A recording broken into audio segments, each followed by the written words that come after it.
Bloodborne is one of the most loved games with a dedicated fanboy cult following. Many people say it's their favorite, and for years people have been asking for a PC port or a remaster, cause the performance ain't all that. But I don't know what the hype is all about, so I'ma fight every Bloodborne boss and rank them on a tier list to determine if the big burn should get a remake. Time to play Game of the Year edition. It didn't win Game of the Year, but it's called that. The thing that differentiates Bloodborne from other Souls games is the aesthetic and the gameplay. The aesthetic, instead of being Berserk, it's London, I guess.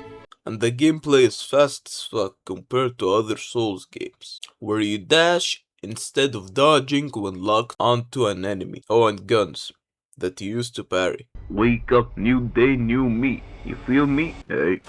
Man, who's this bitch screaming their ass off? Use the bitch ass that keeps screaming? Shut the fuck up. Cleric Beast. Furry guy with a big hand and a small hand. According to the lore, he kept edging to furry U34 with his left hand so much to the point that he became a furry. How tragic.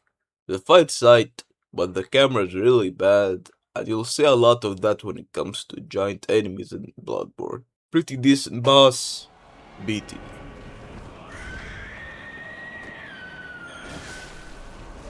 Something I noticed early on in the game is that the level design was amazing. The entire map flows seamlessly, with many shortcuts that you could unlock, and I gotta say Bloodborne easily has the best level design out of any Souls game, even this one, and no one can shut up about the Firelink Shrine shortcut. So I was playing DS1 and I found this elevator that took me to the Fireman Shrine, all the way through Undead Paris. Oh my god, I think I just gave me my bed. Next boss, Papa G. He has 3 phases, one with a short axe, one with a long axe, and Horalu. The fight flows really well, but the arena is really annoying. B tier. Really good introduction to hunter fights. After defeating him, you gain access to the old cathedral, and this is where the level design really shines, because this connects all the areas of the game. I'ma first talk about Old Yarnum. You enter this place and you instantly get shot at. What you talking about? What the fuck? Blood-starved beast. This boss is really annoying. It took me way too long to beat this. The first 2 phases aren't that bad. He just runs around and screams. Then he poisons you if you get close to him. Because W game reminds me of something. The boss isn't actually that bad unless you fight him properly, and not cheese him or just go for his ass the entire fight. So it's either annoying or underwhelming.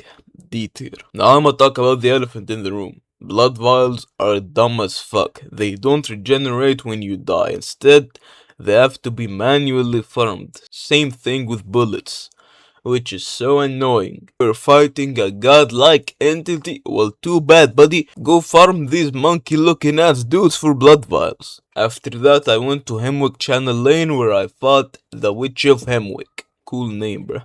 Really cool name. She teleports around and you gotta find her. The fight's also 10 times harder if you have insight, cause Miyazaki was bored, I guess. The fight is really easy and boring.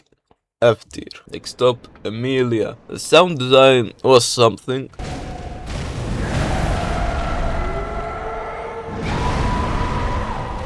The biggest problem with this fight is the visibility, which is straight cheeks. You know, this part would be better if you could see what she's doing. She has some cool attacks when she's far away from you, because you can actually see them. One flask in a dream.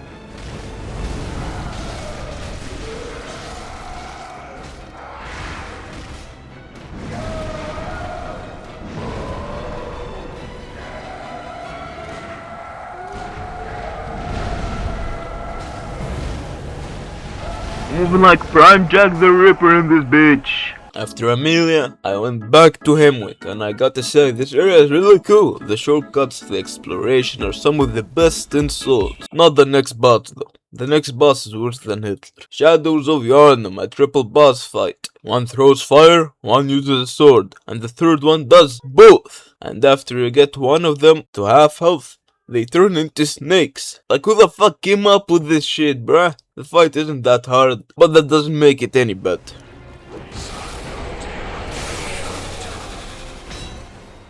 After that, we got Ram, big spider, that spawns a bunch of little spiders, then pussies out, and then throws meteors at you. This is supposed to be a godlike being. Are we dead ass FromSoft, F tier? Well, get it, ego, cause that fine lady wobbling around over there. Bruh, what did Griffith do this time? After beating that thing, you get teleported to the cathedral world. Don't mind the tentacles, it's for a hentai shoot later. I don't really like this area and I'm too lazy to elaborate. So join the Patreon. Yeah, I want money. You get more videos, longer videos and original cuts. I would really appreciate it if you joined. It's only $2. I know you got $2. Give them to me. Next boss is the one reborn. This guy looks straight out of Meat Canyon, bruh. Lore wise, he's the product of experimentation by the School of Memphis or something. The runback's horrible. Fuck. And the boss ain't that much better. The name's really cool, the cutscenes are really cool, but the boss just flails his 60 limbs at you and sometimes drops lumps of flesh. D tier, bruh. I think the reason for having so many bad bosses in Bloodborne has to be budget constraints, where most of the budget either went to the visual aspect or the mechanical aspect. Not all bosses are like that, but a lot of them are. After that, you blow this dead guy and get transported into the lecture building, aka the School of Memphis, bruh. Now fuck that School of Memphis, we're going to Cater's Castle, aka the ice area of this Souls game, because every Souls game needs an ice area. This area is really annoying, and the boss runback is one of the worst in the game, where you have to parkour across rooftops in a Souls game. W FromSoft. The boss though, that shit's fire, bruh. Material Logarius. The first phase feels like a positional dance where you have to stay close to the left of him or you get obliterated. And then my guy stops holding back in phase 2 and starts using his second sword. And that shit's so peak.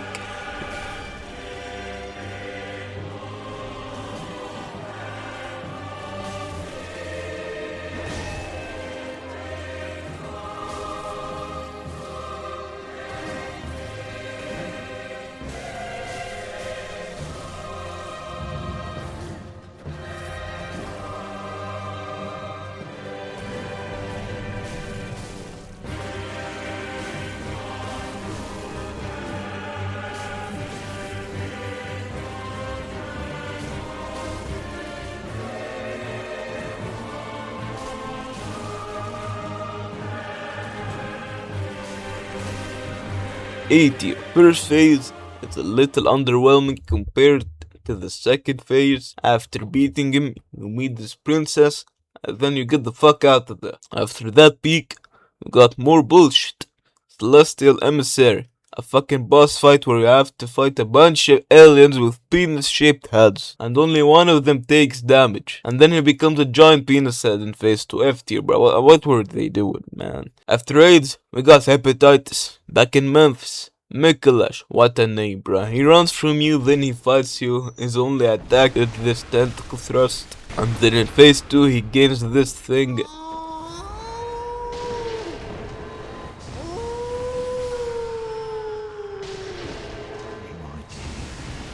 I cheesed the fuck out of him. Peak gameplay right here, bruh. Peak gameplay. After that, we got a decent boss, Mergo's Wet Nurse. The boss is pretty good, except when she starts flailing all her arms around, and she also sometimes spawns a clone that disappears after a bit. B-tier, it's not that bad. This is the last required boss other than the final boss, but I'm doing all bosses, so we still got a lot to go. Nightmare Frontier, a swamp section in the fastest Souls game. Is this a swamp? Fuck! The level design is decent, but it's a swamp area. The boss here is Amygdala. Really cool design, they really nailed the HP Lovecraft aesthetic. The boss though suffers from the shitty camera as half of the other bosses. She has a really cool face transition where she rips 2 of her arms off and starts using them as weapons.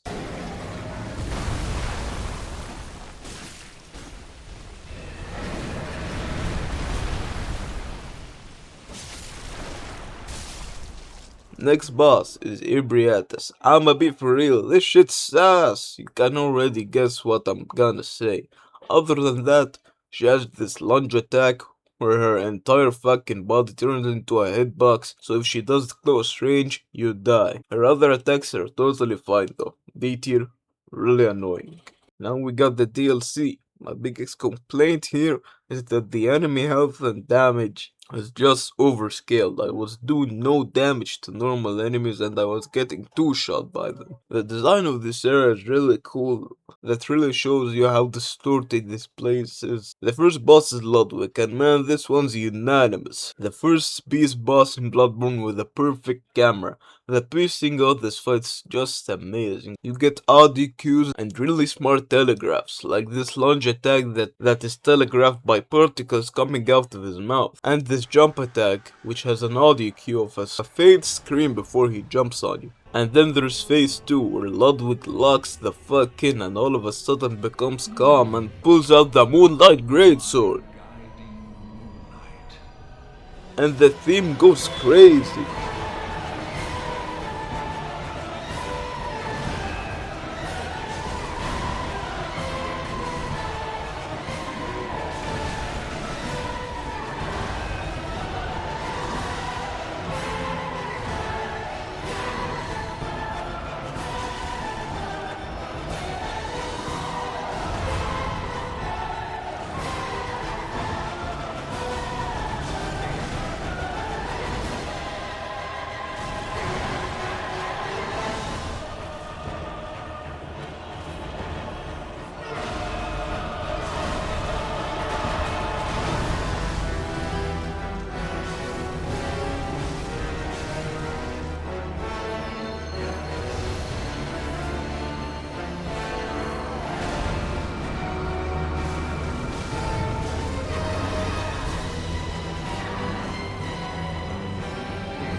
S tier, absolute cinema.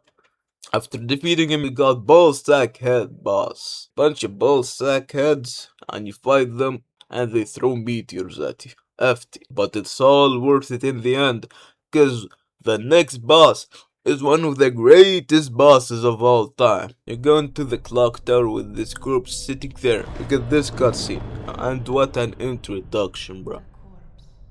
Should be left well alone. Only an honest death will kill you now. From your wild curiosity. First phase, she uses two swords, then combines her two swords into one sword, and changes the moveset. And then we have phase 2 with such a fucking cool transition. And now you have to direction roll every attack. Then the last phase where she starts using blood flame. And now you have to direction roll and position yourself. This is my favorite Souls boss, bro. S plus tier.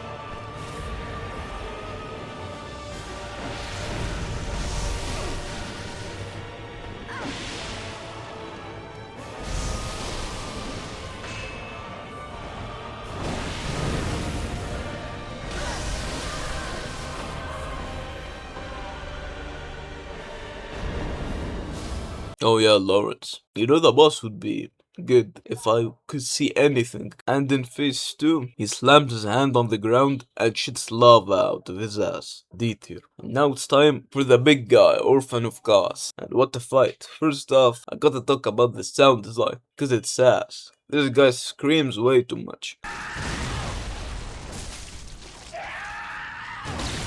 Other than that, I got no complaints. The fast-paced nature is so satisfying, it feels like a fucking JJK fight. Phase 2 isn't as good as Phase 1, but it's pretty good.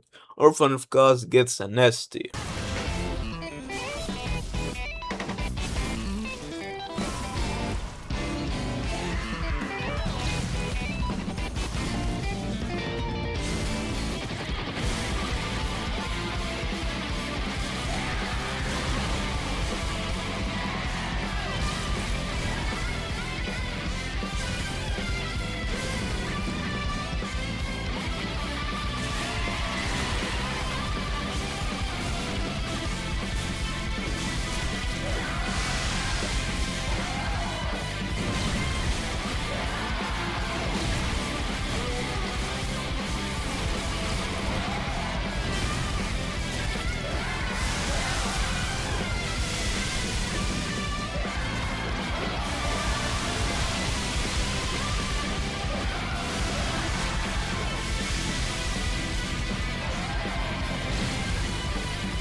Now we got the two final boss, German and Moon Presence. And German is such a cool fight, bruh. He switches between two weapon modes just like Maria, and he has this amazing attack in phase 2 which looks insane. Really good boss, S tier.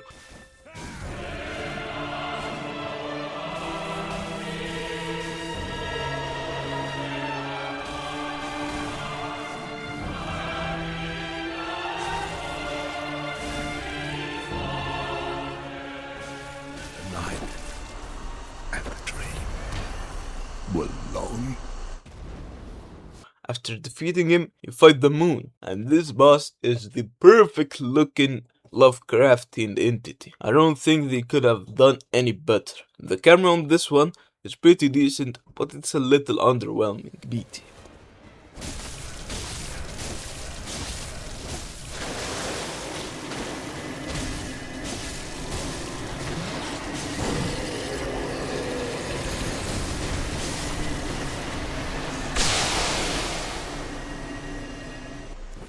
And that's it. What a game. I'ma give Bloodborne a 9 out of 10, because even though there's a lot of under-tuned bosses and even shitty bosses, the gameplay just feels amazing. Bloodborne 100% needs a remaster, where they rework some of the weaker aspects and give us 60 FPS. The thumbnail was clickbait, get real bruh. One of my favorite games of all time. Anyhow, thanks for watching, join the Patreon and the Discord, and support communism.